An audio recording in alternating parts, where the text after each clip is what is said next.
আমেরিকার বিলাসবহুল ভিলা ছেড়ে ঢাকার বস্তিতে সংসার, এ কি প্রেম নাকি পাগলামি? পুরনো ঢাকার এক গিঞ্জি গলি, স্যাঁতসেঁতে দেয়াল, খোলা ড্রেন আর সারাদিন রিকশার টুংটাং শব্দ। এই গলিরই এক কোণে টিনের চালের নিচে বাস 29 বছরের কাশেমের। পেশায় সে একজন রিকশা পেইন্টার। রিকশায় পেছনে টিনের পাতে সে রোজ কত রঙিন ফুল, পাখি আর স্বপ্নের ছবি আঁকে। অথচ তার নিজের জীবনটাও যেন একেবারেই সাদা কালো। অভাবের সংসারে নুন আনতে পান্তা ফুরোয়। কিন্তু কাশেমের এই সস্তা রঙের আঁচড়েই যে এত গভীর প্রাণ লুকিয়েছিল তা কে জানত। ইন্টারনেটের কল্যাণে ঢাকার রাস্তায় সেই রিকশা পেইন্টিংয়ের ছবি একদিন পৌঁছে যায় সুদূর আমেরিকায়। 27 বছরের এক তরুণী আর্কিটেক্ট জেনিফারের ল্যাপটপের স্ক্রিনে। জেনিফারের জগৎটা কাশেমের চেয়ে সম্পূর্ণ আলাদা। বাবার কোটি টাকার ব্যবসা, লস অ্যাঞ্জেলেসে বিলাসবহুল ভিলা, দামি গাড়ি আর এসি রুমের নিয়ন্ত্রিত জীবন।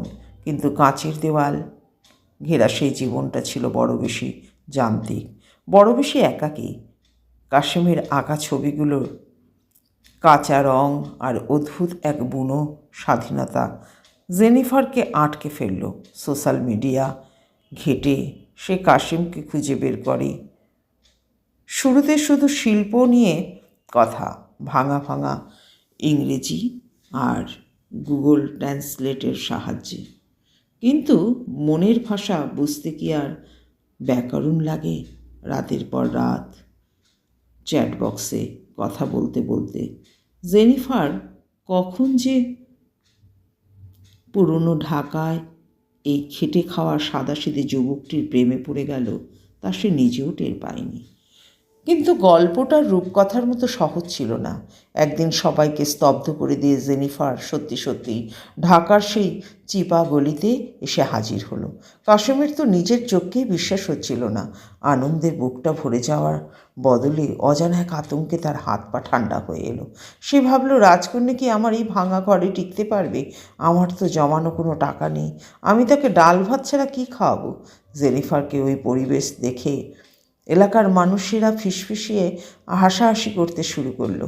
সময় লাগলো না, চায়ের দোকানে আড্ডার ঝড় উঠল। আরে ধুর, বড় লোকের বাপের বিগড়ে যাওয়া মেয়ে শখ মেটাতে বস্তিতে আইসা পড়ছে। 2 দিন পর এই ঢাকার গরম, মশা আর খোলা ড্রেনের গন্ধ সহ্য করতে না পেরে বাপ বাপ বলে পালাবে। কাশেম নিজেও মারাত্মক হীনমন্যতায় ভুগত।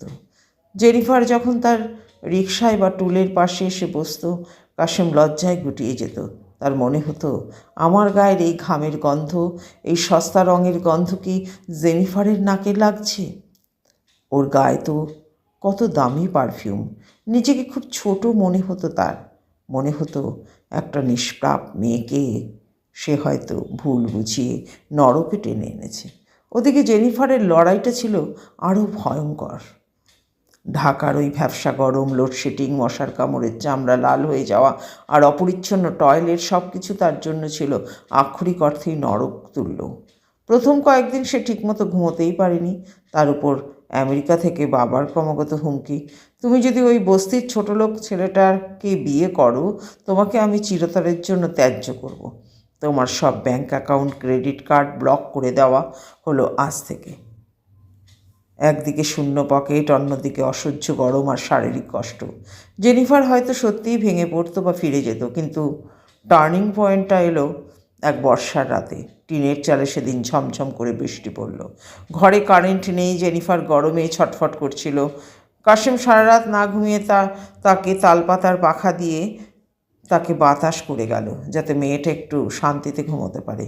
ভোরে উঠে কাশেম বয়স্ক মা, হ্যাঁ কাশেমের বয়স্ক মা, নিজের ভাগের একমাত্র ডিমটা ভেজে জেনিফারের পাতে তুলে দিলেন।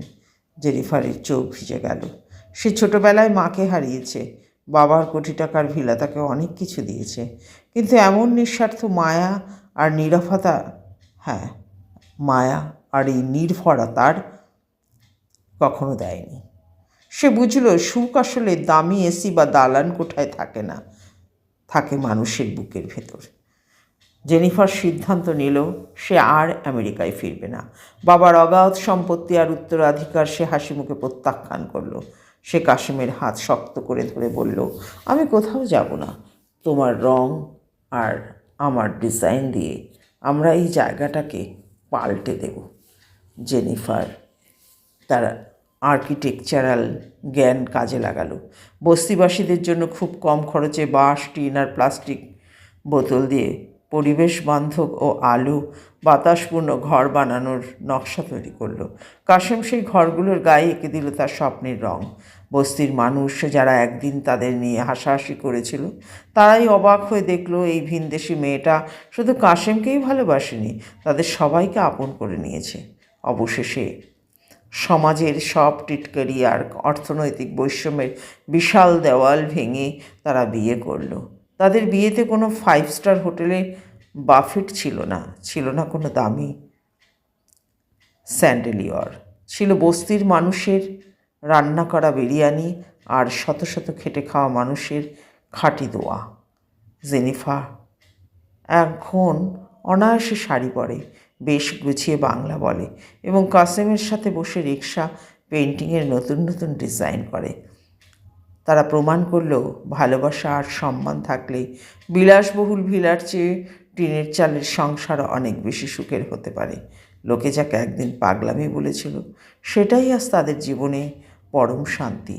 এই ঘটনাটি কত সুন্দর বলুন তো। যদি ভালো লাগে কমেন্ট বক্সে জানাতে কিন্তু ভুলবেন না।